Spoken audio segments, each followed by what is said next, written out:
Am I the asshole for giving my soon-to-be ex-husband an ultimatum in regards to custody? Look, I know the title already sounds bad, but hear me out. A little background. Me, 32 female, and my husband, 32 male, are currently separated and currently work in different cities. He's in New York and I'm in Massachusetts. We have 2 kids together, an 8-year-old boy and 5-year-old girl. Some of my family has a mild to extreme allergy to cannabis. Both of my kids are allergic, but my son's is anaphylactic severe, medically tested. My husband and his new girlfriend are staying together because she lost her job and apartment. I am pregnant. It happened pre-separation and I found out after. So what happened is that my husband has a new girlfriend, 28-year-old female, and she's a long-time stoner. He has explained our kids' allergies to her and how she can't smoke when the kids are with him. After arguing, she decided that when the kids are with him, she'll stick to edibles, so it's less likely they'll breathe it in. The only thing is, she believes that we are making up their weed allergy. She's extremely convinced that I'm anti-weed and I'm trying to convince my kids that they are allergic so that they never try it. A couple of weeks back, the kids were at his house and he was at work, so his girlfriend was watching them. She decided to play nurse with my son and let out her edibles, letting him believe it was candy. You can assume what happened. My son is fine thanks to 911. I get a call from the hospital and get my ass on the first flight I can find. I get to the hospital and immediately blow up at my husband, who is very clearly upset.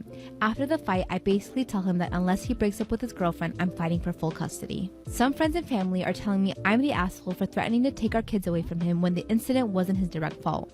Also, the girl is telling everyone that she didn't mean to leave the edibles out and it's not her fault that my son ate them. So, am I the asshole for fighting for full custody?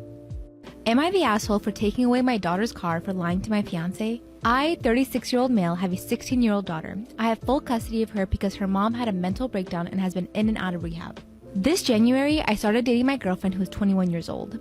Then quarantine happened and that time apart made me realize that I wanted to spend my life with her. So I proposed in May and she moved in and our wedding is in October. Since then, my daughter has been a nightmare. She and my younger sister, who is 25, keep calling my fiance the kid. My fiance decides to invite my daughter out to go shopping. She kept trying to set a date, but my daughter kept saying she had an extracurricular activity she needed to tend to. So yesterday, when my daughter once again made up the excuse, I decided to follow her car. She ended up pulling to a diner and I realized she was grabbing lunch with my younger sister. I was beyond furious. First at my sister for enabling toxic behavior and second at my daughter for lying to her future stepmom. I ended up taking her car keys away from her. Her aunt then called and said I had no right to do so. I explained that she would not be getting the car back until she makes an attempt to bond with her stepmom.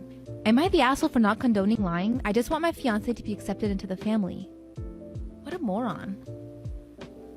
Like, what did you think? You think your daughter's gonna accept a girl who's 5 years older than her, like who could be her big sister as her mom? Like, men are so dumb sometimes.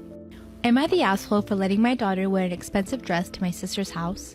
Me, my husband, and our 15-year-old daughter, Georgia, went to my sister's place for lunch this past weekend. Georgia is very bright. She completed her exams early and is now studying more advanced material. She's a big fashionista, a lot more than I was at that age. She loves pretty clothes and outfits, and we're happy to get her as much as we can, provided she behaves well and keeps up the good grades. The lunch with my sister was fairly casual, but Georgia wore her new pink dress. My sister isn't as well off as we are, unfortunately, and she is raising 3 children on her own, and her job isn't a high-paying one. In the past, she asked me if Georgia could tone down her outfits when we come to visit because she doesn't want her kids being upset because they can't afford things like that. I do get my sister's point, but it's not down to me to police what Georgia wears. I've spoken to Georgia about it, but I left the final decision to her. Anyway, so we went for lunch and Georgia ended up getting into an argument when my sister's 13-year-old daughter Lucy asked about the dress and where it was from. Georgia answered that it didn't matter because Lucy couldn't afford it anyway. We told Georgia to shut up as soon as the comment left her lips, but it soon ended up with Georgia and Lucy screaming at each other. My sister made the kids vanilla milkshakes, and Lucy decided to throw hers all over Georgia, ruining the dress. Georgia burst into tears, and to be fair, my sister did bring her a change of clothes. I said that if the dress was permanently ruined, I wanted my sister to reimburse us. My sister has refused and said that it was our responsibility because my daughter wore an expensive dress despite being warned not to. The dress cost a couple of $100 and washing it has failed to completely remove the stains. Frankly, I don't care about my sister's warnings. We can't make Georgia wear what she doesn't want to, and it's not our problem that she can't control her child and stop her from ruining a beautiful dress. So, am I the asshole? Oh my god, what an asshole, what a bitch. What kind of sister are you, bro? Your sister's going through shit and you're gonna be like, reimburse me for my daughter's dress. Like, you could, oh my god, like, alhamdulillah, oh my god, what a